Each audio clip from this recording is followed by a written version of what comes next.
ఒకరోజు కోపంతో హిరణ్యకశపుడు తన కుమారుడిని అడిగాడు, నీ విష్ణువు ఎక్కడ ఉన్నాడు? అప్పుడు ప్రహ్లాదుడు శాంతంగా సమాధానం ఇచ్చాడు, తండ్రి, ఆయన ఎక్కడ లేడు అన్న చోటు లేదు, ప్రతి చోట ఉన్నాడు. హిరణ్యకశపునికి నవ్వుతూ చెప్పాడు. అయితే ఈ స్తంభంలో ఉన్నాడా అని అడిగాడు.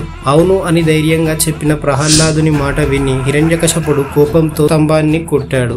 అప్పుడే స్తంభం చీలిపోయి సగం మనిషిలా సగం సింహ రూపంలో ఉన్న నరసింహస్వామి దర్శనమిచ్చారు. ఆయన రూపం రాక్షసులకు భయంకరం, కానీ ప్రహ్లాదుడికి కరుణామయం. అప్పుడు ఆయన సంధ్యా సమయం ప్రాంగణంలో తన సింహరూప గోళ్లతో హిరణ్యకశపుణ్ణి ముఖాల మీద కూర్చోబెట్టి ఛాతిని చీల్చి సంహరించాడు.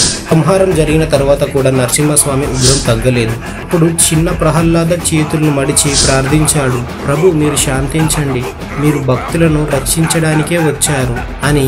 భక్తి వ్యాసాలను విని నరసింహస్వామి హృదయం కరిగి శాంతమయ్యింది. ఇలా ప్రహ్లాద భక్తిని కాపాడి హిరణ్యకశపుణ్ణి సంహరించి నాశనం చేసిన స్వామి అదే శ్రీ నరసింహ అవతారం. నెక్స్ట్ వీడియోలో 5వ అవతారమైన వామనావతారం గురించి తెలుసుకుందాం. అంతలోపు ఈ వీడియో ఎలా ఉందో కామెంట్ చేసి మన ఛానల్ అయితే సబ్స్క్రైబ్ చేసుకోండి.